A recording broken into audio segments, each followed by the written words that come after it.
The Raven by Edgar Allen Poe.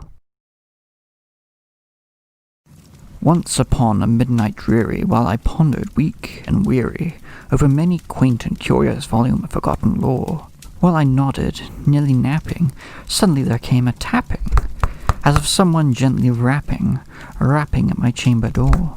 "'Tis some visitor," I muttered, tapping at my chamber door, "only this and nothing more."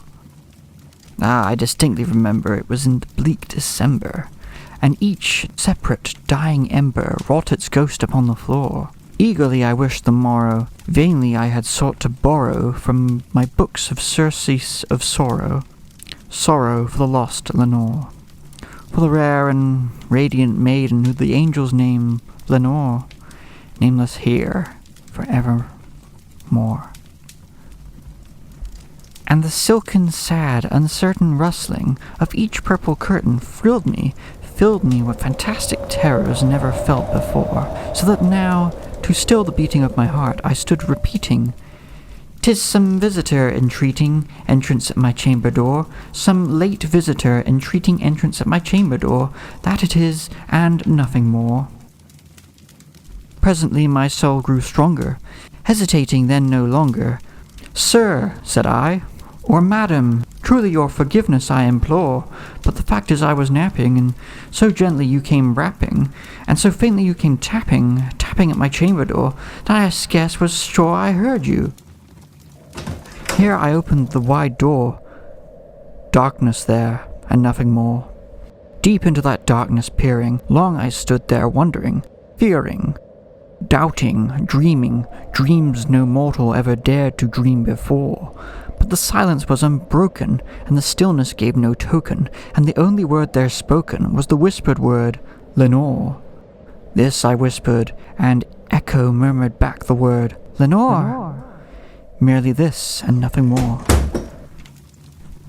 Back in the chamber turning, all my soul within me burning, soon again I heard a tapping somewhat louder than before. "Surely," said I, "surely that is something at my window lattice. Let me see, then, what thereat is, and this mystery explore. Let my heart be still a moment, and this mystery explore. 'Tis the wind, and nothing more." Open here I flung the shutter, when, with many a flirt and flutter, in there stepped a stately raven of the saintly days of yore. Not the least obeisance made he, not a minute stopped or stayed he, but with mien of lord of lady, perched above my chamber door, perched upon a bust of Pallas just above my chamber door, perched and sat, and nothing more.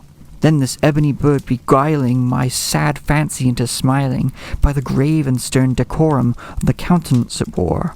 "Though thy crest be shorn and shaven, thou," I said, "art sure no craven, ghastly, grim, and ancient raven wandering from the nightly shore. Tell me what thy lordly name is on the night's Plutonian shore." Quoth the raven, "Nevermore." Much I marvelled this ungainly fowl to hear discourse so plainly, though its answer little meaning, little relevancy bore, for we cannot help agreeing that no living human being ever yet was blessed with seeing bird above his chamber door, bird or beast upon the sculptured bust above his chamber door, with such name as Nevermore.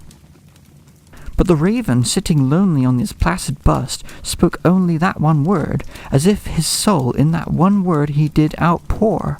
Nothing further than he uttered, not a feather than he fluttered, till I scarcely more than muttered, "Other friends have flown before, on the morrow he will leave me, as my hopes have flown before." Then the bird said, "Nevermore." Startled at the stillness broken by reply so aptly spoken, "Doubtless," said I, "what it utters is its only stock and store, caught from some unhappy master, whom unmerciful disaster followed fast and followed faster, till his songs one burden bore, till the dirges of his hope that melancholy burden bore of nevermore." But the raven still beguiling all my fancy into smiling, straight I willed a cushioned seat in front of bird and bust and door, and then upon the velvet sinking, I betook myself to linking fancy unto fancy, thinking what this ominous bird of yore, what this grim, ungainly, ghastly, gaunt, and ominous bird of yore meant in croaking nevermore. This I sat engaged in guessing, but no syllable expressing, to the fowl whose fiery eyes now burned into my bosom's core. This and more I sat divining, with my head at ease reclining, on the cushion's velvet lining that the lamplight gloated o'er, but whose velvet violet lining with the lamplight gloating o'er, she shall press, nevermore. Then, methought, the air grew denser, perfumed from an unseen censer, swung by seraphim whose footfalls tinkled on the tufted floor. Wretch, I cried, thy God hath lent thee, by these angels he hath sent thee, respite and nepenthe from thy memories of Lenore. Quaff, oh quaff this kind of nepenthe, and forget this lost Lenore. Quoth the raven, Nevermore.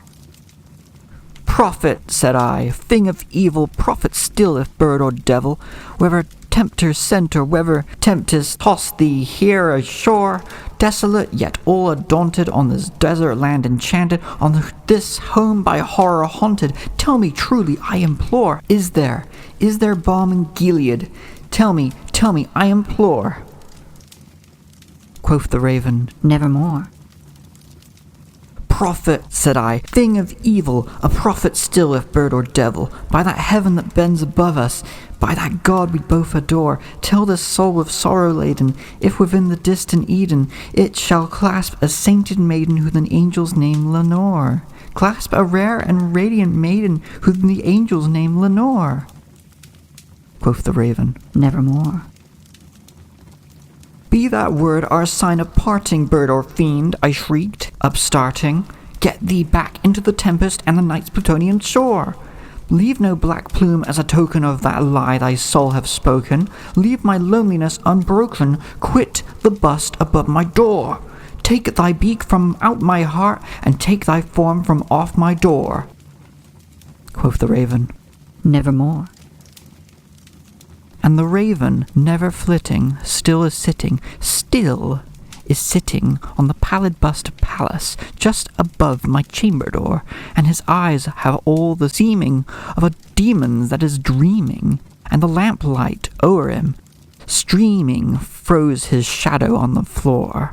And my soul from out that shadow that lies floating on the floor shall be lifted nevermore.